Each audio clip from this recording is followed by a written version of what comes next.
Hello friends, ఈరోజు మనము ఈ వీడియోలో వంకాయ పెరుగు పచ్చడి ఎలా తయారు చేయాలో చూద్దాం. ఇది చాలా టేస్టీగా ఉంటుంది అండ్ చాలా సింపుల్ రెసిపీ కూడా. డెఫినెట్గా ఒకసారి ట్రై చేసి చూడండి. ఇప్పుడు కావాల్సిన ఇంగ్రీడియంట్స్ ఏంటో చూద్దాం. పచ్చిమిర్చి, కరివేపాకు, పుదీనా అండ్ వంకాయ. ఇక్కడ నేను పొడవాటి వంకాయలు తీసుకున్నాను. మీరు ట్రై చేసేటప్పుడు రౌండ్గా ఉండి గ్రీన్ కలర్ వంకాయ తీసుకోండి. టేస్ట్ అనేది చాలా బాగుంటుంది. 2 కప్పుల కర్డ్.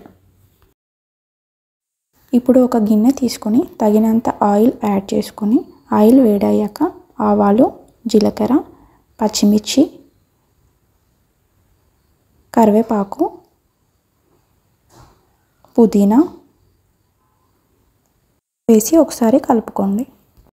ఇప్పుడు తగినంత సాల్ట్, వెల్లుల్లి, కొంచెం పసుపు వేసి బాగా ఫ్రై అయ్యాక ఇలా ఒక ప్లేట్లోకి తీసుకోండి.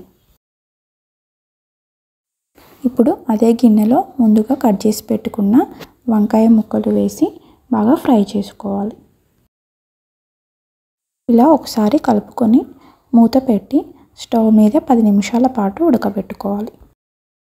ఇలా గోల్డెన్ కలర్ వచ్చేంత వరకు ఫ్రై చేసుకోండి. మనము ముందుగా ఫ్రై చేసి పెట్టుకున్న పచ్చిమిర్చి, కరివేపాకు, పుదీనాని ఇలా ఒక మిక్సీ జార్లోకి తీసుకోండి. తో పాటు ఫ్రై చేసి పెట్టుకున్న వంకాయని కూడా అదే మిక్సీ జార్లోకి తీసుకొని మెత్తని పేస్ట్లా గ్రైండ్ చేసుకోవాలి. ఇప్పుడు మనము ఈ పెరుగు పచ్చడి కోసము పోపు చేసుకుందాం. తగినంత ఆయిల్, ఆవాలు, జీలకర్ర, ఎండుమిర్చి, కరివేపాకు,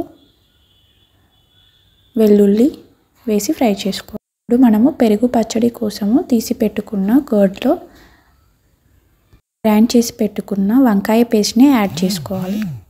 ఇలా యాడ్ చేసుకున్న తర్వాత ఇందాక మనం పోపు వేసుకున్నాం కూడా, ఆ పోపును కూడా యాడ్ చేసుకోవాలి.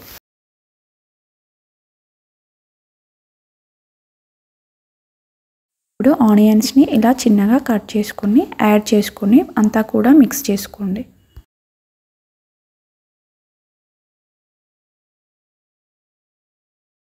ఇలా అంతా కూడా మిక్స్ చేసుకుంటే మన సింపుల్ అండ్ టేస్టీ రెసిపీ వంకాయ పెరుగు పచ్చడి రెడీ. డెఫినెట్గా ఒకసారి ట్రై చేసి చూడండి. చాలా టేస్టీగా ఉంటుంది. And please subscribe my channel for more videos. Thank you for watching.